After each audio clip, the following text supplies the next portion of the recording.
کریں گے ہمارے ساتھ حمزہ وسیع صاحب. میں ان سے گزارش کروں گی کہ مائک پاس کیجیے.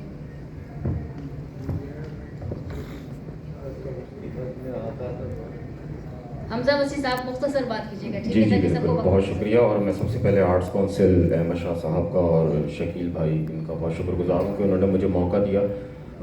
میرے پاس وقت کم ہے تو میں اس کتاب کے بارے میں, جو راحت زاہد صاحبہ کی تصنیف ہے, اور یہ انہوں نے ایک قومی شاعر رابرٹ برنس جو اسکاٹ لینڈ کے قومی شاعر تھے ان کی نظموں کا ترجمہ کیا ہے.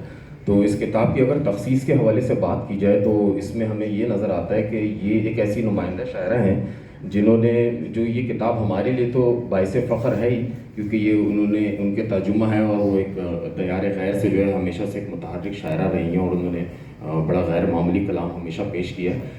اس کتاب کی وجہ سے جو ہے ہمارا اسکاٹ لینڈ اور اسکاٹش کونسلیٹ اور ان سب جگہوں پر بھی جو ہے نام بہت زیادہ تشہیر پایا, اور انہوں نے بہت زیادہ محنت کے ساتھ اس کتاب کو بے انتہا استغراق کے ساتھ جو ہے مطالعے کے ساتھ اور نفسیات کو, کیونکہ یہ ایک اسکاٹش شاعر کی کتاب ہے, مطلب اسکاٹش شاعر کی نظموں کا ترجمہ ہے, تو اس میں ان کی نفسیات, ان کے معاملات بالکل مختلف ہوتے ہیں. تو انہوں نے جن نظموں کا انتخاب کیا ہے وہ انتخاب بڑا غیر معمولی تھا, اور یہ کیونکہ بزم شعر و نغمہ ایک ادبی تحریک کی روح رواں ہیں, تو ادھر بھی جو ہے انہوں نے ان کو ایتھنک لائبریری سروس جو ہے انہوں نے ان کو کہا کہ آپ رابرٹ برنس کی نظموں کا ترجمہ کریں. اور اسکاٹ لینڈ میں مشاعرے کی روایت, اسکاٹ لینڈ میں اسکاٹش کونسلیٹ کے اندر مشاعرے کی روایت رکھنے والی یہ ہماری پہلی شاعرہ ہیں.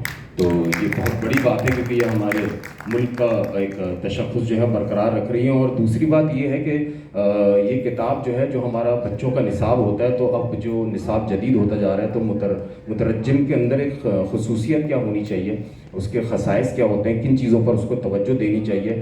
تو نصاب میں بھی پاکستان کے جو ہے اس کتاب کو شامل کیا جائے گا. اور ان کی دو نظمیں اس میں, ٹو آ ماؤس اور ایک ٹو آ پینٹر, جس کا انہوں نے اردو ترجمہ کیا ایک چوہے سے اور ایک مصور سے, تو وہ بچوں کو بھی پڑھایا جائے گا. اور اس میں سمجھ لیں اس کتاب کا جب آپ لوگ ترجمہ پڑھیں گے تو اس میں آپ کو کچھ رومانوی موضوعات بھی نظر آئیں گے, اور اس کے ساتھ ساتھ کچھ مستحضر ترتیبات زندگی, ان کا انعکاس بھی آپ کو انہوں نے بہترین انداز میں, جبکہ وہ ایک شاعر جو ہے اس کے ایک اسکاٹش شاعر ہیں, لیکن انہوں نے اس کو ہمارے معاشرے کے ہم کرتے ہوئے جو ہے ان نظموں کا ترجمہ کیا ہے. تو وقت کم ہے, میں آپ سب کو یہی کہوں گا کہ آپ لوگ اس کتاب کو اس کا مطالعہ کیجیے گا, کیونکہ یہ کتاب جو ہے ہمیں قومی اور بین الاقوامی سطح پر جو ہے ہماری نمائندگی کرتی ہے, اور ہمیں اس طرح کے لوگوں کا جو ادھر بھی ہمارے لیے جو ہے بہت غیر معمولی حیثیت رکھتے ہیں, لیکن جو باہر بھی ہمارے نام کو جو ہے بلند کرتے ہیں, ان کا ہمیں ضرور خیال کرنا چاہیے. بہت شکریہ, بہت شکریہ. راحت زاہد صاحب.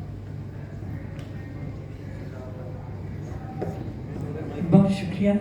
اور میرے لیے اعزاز کی بات ہے کہ ایک اعزاز مجھے وہاں یہ حاصل ہوا کہ اس کتاب کو پوری دنیا میں یعنی اردو میں ٹرانسلیٹ کیا گیا ہے. اس سے پہلے 42 زبانوں میں رابرٹ برنس کی نظموں کا ترجمہ ہو چکا تھا, لیکن اردو میں پوری دنیا میں میں نے کیا, یہ اعزاز مجھے حاصل ہوا. اور دوسرا اعزاز میرے لیے یہ ہے کہ عالمی کانفرنس میں آج اس کی رونمائی ہوئی ہے, اس کا تبصرہ ہوا ہے, تو میں حمزہ ابن وسیع کی بھی شکر گزار ہوں کہ جنہوں نے اسے پبلش کیا ہے اور آپ سب کے سامنے لے کر آئے ہیں. تو مجھے امید ہے کہ اس میں جو نظمیں ہیں ان کے جو ترجمے ہوئے ہیں وہ ہمارے معاشرے کی بھی عکاسی تھوڑی بہت کرتے ہیں. میں نے کوشش کی ہے کہ ان نظموں کو میں ٹرانسلیٹ کروں جو ہمارے لوگ بھی سمجھ سکیں بآسانی, کیونکہ رابرٹ برنس کی بے شمار نظمیں ہیں جس میں رومانویت بھی ہے, اور ہمارے جس طرح علامہ اقبال نے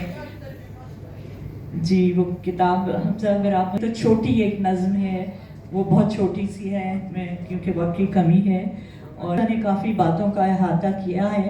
تو میں جو ایک بات انہوں نے جو کوشش کریں کہ انسائکلوپیڈیا میں بھی شامل کی جائے گی یہ, تو یہ میرے لیے ایک اور اعزاز کی بات ہے. آپ سب کا بہت شکریہ, حوصلہ افزائی کا شکریہ. ایک بہت مختصر سی, سب سے مختصر نظم وہ ہے ایک مصور سے جو ہے میں چاہوں گی کہ وہ میں پیش کروں کی کمی کو دیکھتے ہوئے. اور اس کا نام کہ بھولی بسری یادیں اس لیے رکھا گیا ہے کہ ان کی ایک نظم تھی اولڈ لینگس, جو سب سے پہلے میں نے جس کا ترجمہ کیا تھا یہ 2002 میں, ان کا 200 سالہ جشن تھا. تاریخ پیدائش 25 جنوری ہے, تو اس وقت 200 سالہ جشن منا رہے تھے. وہاں کی جو سب سے بڑی میچنز لائبریری ہے, تو انہوں نے اس کا جب کیا ہے, یہ میں نے جب ترجمہ کیا تو اس کا جو اردو ترجمہ یعنی بھولی بسری یادیں تھا, تو جو میری پہلی شاعری کی کتاب آئی 2003 میں اداس گلیوں میں, اس میں بھی یہ نظم ہے, یعنی پہلی جو نظم تھی. میں ایسا کرتی ہوں کہ سرخ سرخ گلاب جو ان کی بہت مشہور نظم ہے, ایک سرخ سرخ سا گلاب وہ سنا دیتی ہوں. Red red rose. میری محبوبہ ہے ایک ایسے سرخ گلاب کی مانند جو کھلا ہو جیسے تازہ تازہ جون کی بہار میں. میری محبوبہ ہے ایک ایسے شیریں نغمے کی مانند جس کی دھن میں ہے بے انتہا مٹھاس. میری محبوبہ تم بے انتہا حسین ہو, مجھے تم سے ہے اتنی گہری محبت کہ میں تمہیں چاہوں گا اس وقت تک جب تک کہ سمندر کا پانی خشک نہ ہو جائے. ہاں میری محبوبہ, جب تک سمندر کا پانی خشک نہ ہو جائے اور چٹانیں سورج کی تپش سے پگھل نہ جائیں. میری محبوبہ میں تمہیں چاہوں گا اس وقت تک جب تک کہ زندگی کی ریت اڑتی رہے گی. اے میری پہلی اور آخری محبت, آؤ ایک دوسرے کو الوداع کہیں, لیکن ان چند لمحوں کے لیے میری محبوبہ میں جلد واپس آؤں گا, خواہ میں تم سے 10,000 میل کے فاصلے پر ہی کیوں نہ ہو. کیا بات ہے. ہماری اگلی کتاب ہے ہمالیہ کے دامن میں سفر